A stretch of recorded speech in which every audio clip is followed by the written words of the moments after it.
Hello दोस्तों, कैसे हैं आप लोग। मैं नागेश कुमार स्वागत करता हूं आपका अपने चैनल गुरुजी नॉलेज वर्ल्ड पर। आई होप कि आप लोग अच्छे होंगे, अच्छे से पढ़ाई चल रही होगी और क्लासेस को एंजॉय कर रहे होंगे, एंजॉय लेके पढ़ रहे होंगे। स्ट्रेटजी को फॉलो किया होगा मेरी आपने, क्योंकि मैंने स्ट्रेटजी में बताया था आपको कि आपको करना क्या है। जब भी रिवीजन करना है तो जब अगली क्लास लेने बैठना है आपको, तो पहली वाली जो क्लास है उसको देखना जरूर है। एक बार रिवाइज करना है, रिपीट करना है, ठीक है। तो पिछली क्लासेस से रिपीट करते हुए आप अगली क्लास को वॉच करते आ रहे हैं कॉन्टिन्यूसली। 10 12 15 20 क्लासेस जिस हिसाब से आपने देखी हैं उसी हिसाब से आप स्टार्टिंग से एक बार पन्ने पलट के देखते रहिए, क्योंकि नोट्स बनाते रहिए जो आपके लिए आगे बेनिफिशियल होंगे। स्टार्टिंग से आप प्रॉपरली 1 बाय 1 देखते रहिए, देखते देखते नोट्स भी बनाते रहिए। एक बार पन्ना पलट के देखना पड़ेगा, सब कुछ आपको क्लासेस के साथ में ही प्रिपेयर हो जाएगा। और ये मेरा वादा है कि अगर आप मेरी स्ट्रेटजी फॉलो करते हैं तो 100% आपका जो भी टॉपिक है वो क्लियर होगा। क्योंकि एक टॉपिक को आपने 50 बार दे रखा है, उसको किसी उससे कम वाले को 49 48 47 ऐसे करके 50 क्लासेस में आपने रिवाइज जो किया है वो स्टार्टिंग से किया है। 10 बार रिवाइज अगर एक चीज़ को पलट के देख लें तो उसको 11वीं बार देखने की ज़रूरत नहीं पड़ेगी। इतना क्लियर हो जाता है, क्रिस्टल क्लियर हो जाता है वो टॉपिक। इसीलिए रिवाइज करते रहिए, रिवीजन बहुत जरूरी है। अगर आप रिवीजन नहीं करते हैं, कॉन्टिन्यूसली क्लासेस सिर्फ देखते जा रहे हैं, तो पिछली क्या होंगी, धीरे धीरे माइंड से स्किप होती जाएंगी। क्योंकि हमारे माइंड में 2 टाइप के माइंड होते हैं, कॉन्शियस और एक अनकॉन्शियस। तो पहले क्या होता है, हम अनकॉन्शियस माइंड में हर चीज़ को कैप्चर करते हैं। उसके बाद कॉन्शियस माइंड में जाने के लिए क्या होता है, हमें उस पर वर्क करना पड़ता है, उस पर रिविजन करना पड़ता है। अदरवाइज वो क्या होता है, अनकॉन्शियस से वो गायब हो जाता है। तो अनकॉन्शियस टू कॉन्शियस माइंड का जो खेल है उसके लिए रिवीजन बहुत जरूरी है। तो कॉन्टिन्यूसली रिवीजन करते रहें, ओके। बाकी अब मैं, अगर आप मेरे चैनल पे नए हैं तो चैनल को सब्सक्राइब कर लीजिए, बेल आइकन ऑन कर लीजिए, और क्लासेस अच्छी लग रही हैं तो लाइक करिए, कमेंट करिए और अपने फ्रेंड सर्किल में शेयर जरूर करिए कि वो लोग भी मेरी क्लासेस का बेनिफिट ले सकें, उनको भी क्लासेस दिखें, अच्छी लगे, वो भी शेयर करेंगे, उनको भी मजा आएगा। ओके, तो नाउ लेट्स स्टार्ट। अगला टॉपिक क्या है, एक्टिव पैसिव पढ़ा रहा हूं। टेंसेस की सीरीज में ये लास्ट है, क्योंकि आपका इंडेफिनिट में 3 बनते हैं, कॉन्टिन्यूअस में 2 बनते हैं, परफेक्ट में 3 बनते हैं, और परफेक्ट कॉन्टिन्यूअस में 1 भी नहीं बनता। ठीक है, क्योंकि जो वर्ब आप यूज करते हैं परफेक्ट कॉन्टिन्यूअस में, उन सारी वर्ब्स का यूज आप पहले ही कर चुके होते हैं।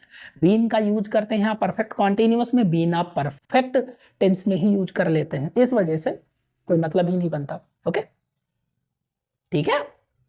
तो आज टेंस का लास्ट है, बाकी अदर इंपरेटिव के भी हैं, लेकिन टेंस का ये क्या है, लास्ट पार्ट है। तो लास्ट टेंस कौन सा है जिसका पैसिव बनाना है हमें, वो है future perfect. Future perfect tense.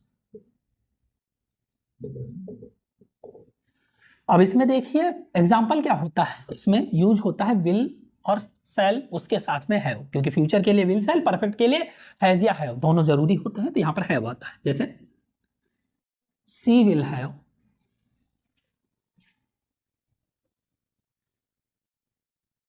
Cooked the food.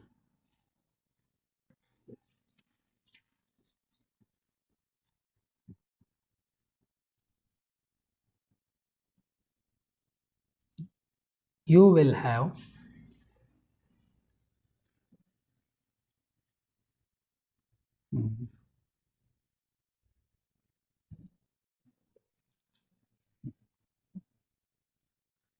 Delivered the speech.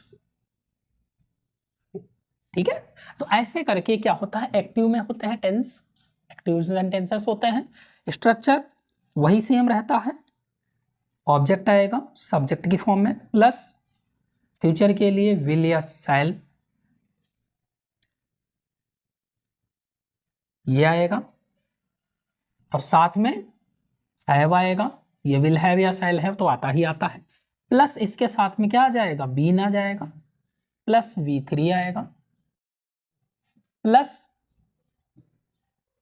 By आएगा प्लस सब्जेक्ट आएगा, लेकिन वो आएगा ऑब्जेक्ट के फॉर्म में।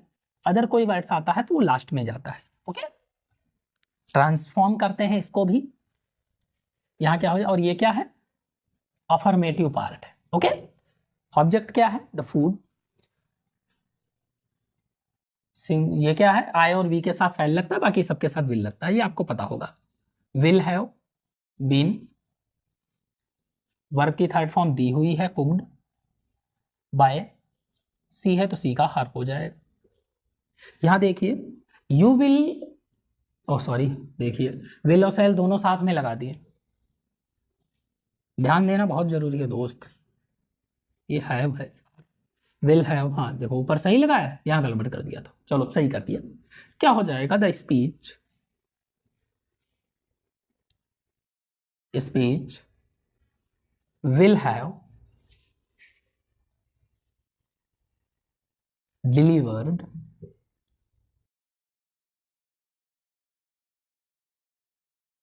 डिलीवर्ड, और किसके द्वारा, बाय यू।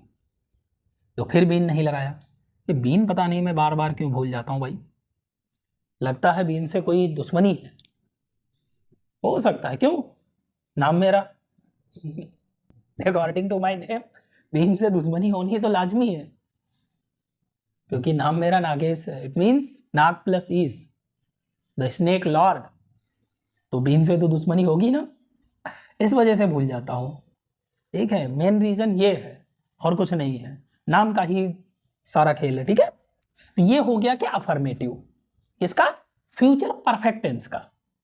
गॉट इट, ये तो अफर्मेटिव था। और नेगेटिव फिर आप वही बात चीज है कि नेगेटिव आप क्या करते हैं, नॉट बढ़ाते हैं, प्लेस करते हैं, चिपका दो भैया, नॉट कहाँ है, यू विल नॉट हैव, और यू विल नॉट हैव चिपका दिया यहाँ पे, यहाँ पर भी यू विल या सेल नॉट हैव। ट्रांसफॉर्मेशन में पेसिव में भी कहाँ गया, the food will not have, और the speech will not have been. Okay, क्या हो जाएगा, she will not have cooked the food, the food will not have been cooked by her, you will not have delivered the speech will not have been delivered by you. That's it. Okay, clear, होगा ही clear. आगे देखिए, ये हो गया negative. अब आते हैं इंट्रोगेटिव पे। मजा आ रहा है, अब इतने इजी टेंस हैं जिनका पैसिव आप बना रहे हैं तो मजा तो आएगा ही, ज्यादा कुछ सोचना थोड़ी है इसमें, नॉर्मल है। इंट्रोगेटिव में देखिए, मान लिया और सबसे पहले विल या सेल पहले आएगा, विल ही हैव। अब देखिए ये विल पहले आया है तभी ही के साथ हैव आया है, वरना ही के साथ क्या लगता है, हैज लगता है। ठीक है, तो will he have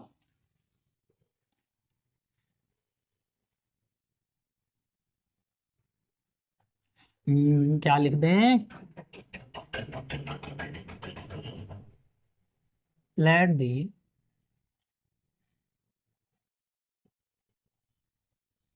football match. ठीक है, will he have played the football match, ये द फुटबॉल के लिए नहीं, फुटबॉल मैच के लिए है, गेम के लिए नहीं आता है लेकिन मैच के लिए आता है। अगला हो जाएगा, सेल का भी बना लेते हैं, सेल का तो एक भी नहीं बनाया। Shall we have done our work.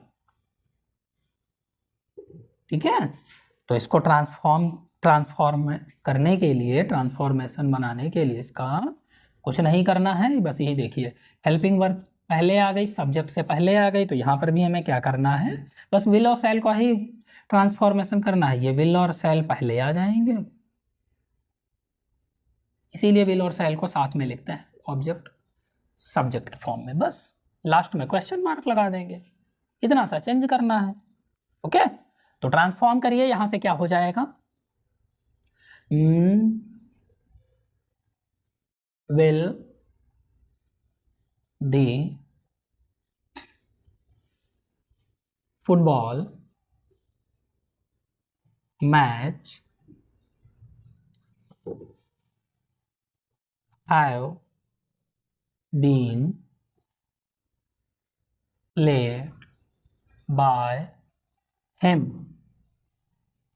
Okay, इसको देखिए, यहां भी क्या हो जाएगा, सेल है।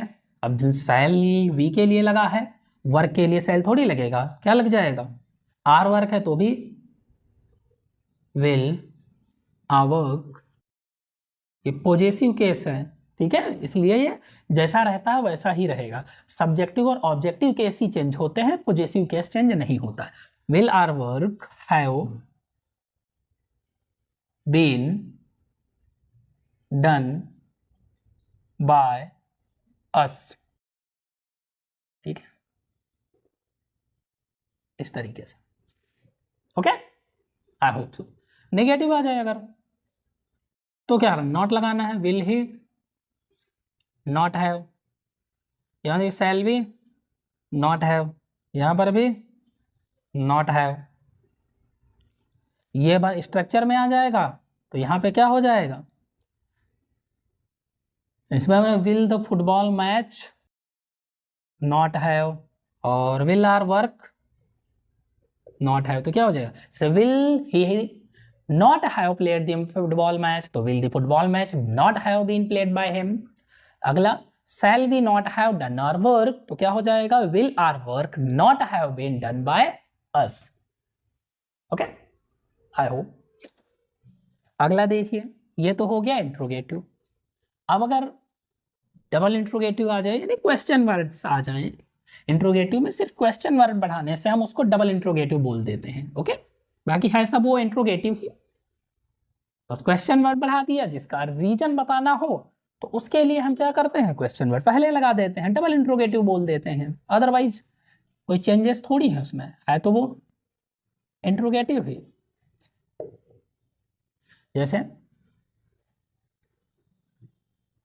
बॉय हैड यू हैव, अरे ये तो बहुत बार हो चुका है,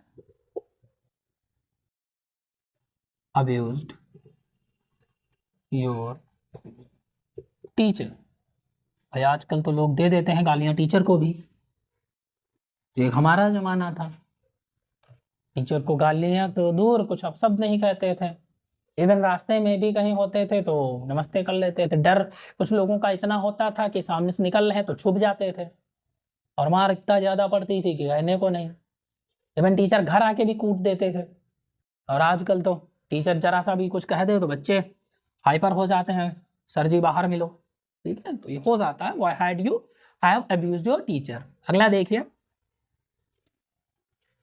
why had the farmer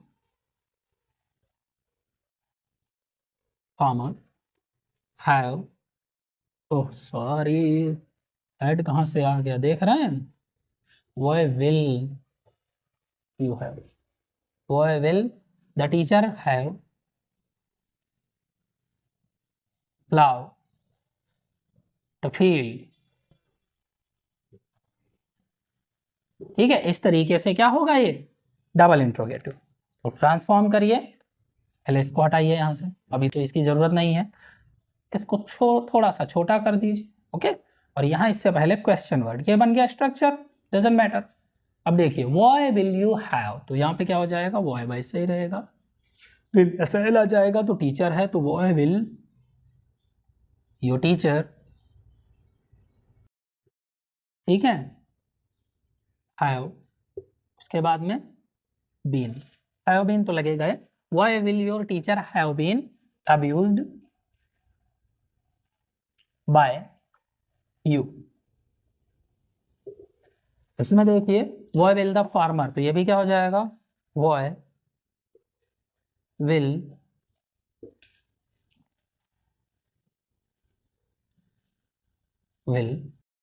the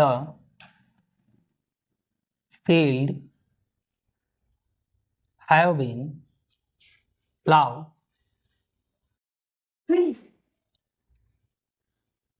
by the farmer. Got it? Clear? अब देखिए डबल इंट्रोगेटिव के बाद अगर नेगेटिव लग जाए तो क्या होगा? नेगेटिव में सब्जेक्ट के बाद में नॉट, सब्जेक्ट के बाद में नॉट, तो यहाँ क्या हो जाएगा स्ट्रक्चर में? ऑब्जेक्ट के बाद नॉट, तो यहाँ पर भी ऑब्जेक्ट के बाद में not, your teacher not, formal not, तो यहाँ पर भी फील्ड नॉट, यानी क्या कहेंगे कि why will you not have abused your teacher? Why will your teacher not have been abused by you? And why will the farmer not have plowed the field? इसका passive, why will the field not have been plowed by the farmer? Okay? Clear? बाकी I hope कि screenshot की need अगर कहीं पे आपको लगी होगी तो आपने ले लिया होगा।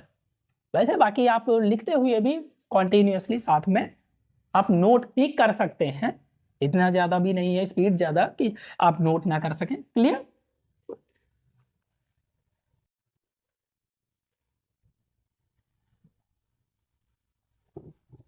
सो नाउ है इतना काफ़ी है, ये आपके टेंसेस के पैसिव हो गए हैं। क्लियरली आपने समझा होगा अच्छे से, जो मैंने टेंसेस पढ़ाए, टेंसेस के बाद में उसके पैसिव पढ़ाए। पैसिव में टेंसेस के 8 टेंसेस के पैसिव बनते हैं। पहला प्रेजेंट इंडेफिनिट का, second past indefinite, third future indefinite, fourth present continuous, fifth past continuous, sixth present perfect, seventh past perfect और एट फ्यूचर परफेक्ट। ये 8 टेंसेस हैं जिनके पैसिव वॉइस बनते हैं, और उनको कैसे बनाना है, कहां पर कौन सी हेल्पिंग वर्ब आएगी, इन थिंग्स को मैंने अच्छे से आपको डिस्क्राइब किया है, और आई होप कि आपने इनको एंजॉय किया होगा, अच्छे से समझा होगा।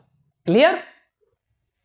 सो लाइक करिए, कमेंट करिए, अपना फीडबैक जरूर दीजिए। डायरेक्ट बात करना चाहते हैं आप मुझसे तो मेरे इंस्टाग्राम और फेसबुक पर मैसेज करिए, मैंने लिंक डिस्क्रिप्शन बॉक्स में दे रखा है। And it's all about the session.